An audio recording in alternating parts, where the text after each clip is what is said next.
दिल्ली में रेखा गुप्ता सरकार ने बजट पेश किया। इसमें कई सारी बातें भी सामने आई। बीजेपी के संकल्प पत्र में किए गए तमाम वादे पूरा करने के लिए बजट अलॉट करना पड़ा और महिलाओं को तोहफा है तो फिर बुजुर्गों को सौगात भी दिया। युवाओं के लिए कई योजनाएं हैं तो कारोबारियों पर भी फोकस किया गया। और इतना ही नहीं, अरविंद केजरीवाल का वोट बैंक माने जाने वाले झुग्गी झोपड़ी के लिए भी दिल्ली सरकार ने खजाना खोल दिया।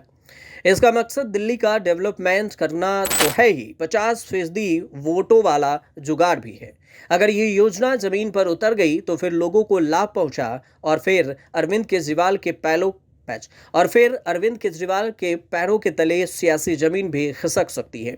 इसे आप 6 पॉइंट में समझिए। सबसे पहला, महिला वोटर। दिल्ली में महिला वोटरों की तादाद 72.36 लाख है, यानी 72,36,000। कुल महिला मतदाताओं में 60.9% ने मतदान किया और यह पुरुष वोटर से ज्यादा था।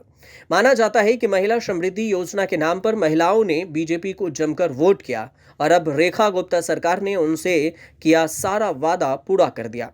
हर महीने 2500 रुपये महिला सम्मान निधि, प्रेग्नेंट महिलाओं के लिए 25,000 रुपये, 6 प्रेगनेंसी किट और इसके अलावे महिला सुरक्षा के लिए 50,000 अतिरिक्त सीसीटीवी कैमरे। यह सब कुछ महिलाओं के लिए है और पहले की योजनाओं में कोई कटौती नहीं की गई। दूसरा पॉइंट कि झुग्गी झोपड़ी के वोटर। प्रधानमंत्री आवास योजना और झुग्गी विकास के लिए 20,000 करोड़ रुपए आवंटित किए गए हैं। इनसे गरीबों को घर दिए जाएंगे। 100 अटल कैंटीन खुलेंगी। इसमें से गरीब लोगों को 50 रुपए में भोजन कराया जाएगा। 10 लाख रुपए तक का मुफ्त इलाज किया जाएगा। और राज्यसभा में पेश रिपोर्ट बताती है कि दिल्ली में 675 झुग्गी क्लस्टर हैं। इनमें लगभग 15,05,000 से ज्यादा लोग रहते हैं। इनमें से ज्यादा वोटर्स हैं।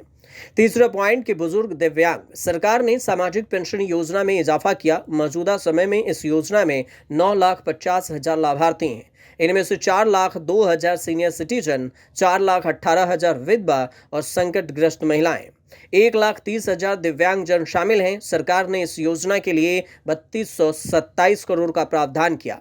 इसके अलावा इन्हें आयुष्मान योजना में 10 लाख तक का मुफ्त इलाज का लाभ भी मिलने वाला है।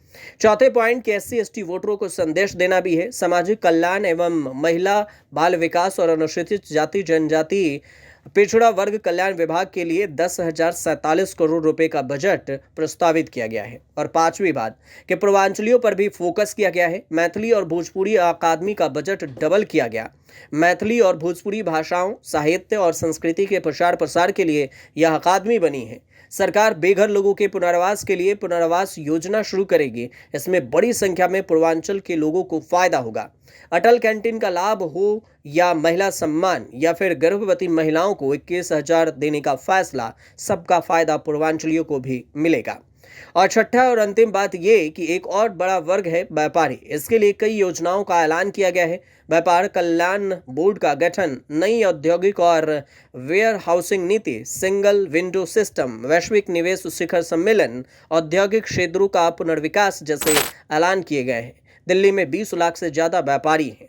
अब देखना यह होगा कि क्या अरविंद केजरीवाल को आने वाले समय में मात देने की तैयारी है या रणनीति कोई और।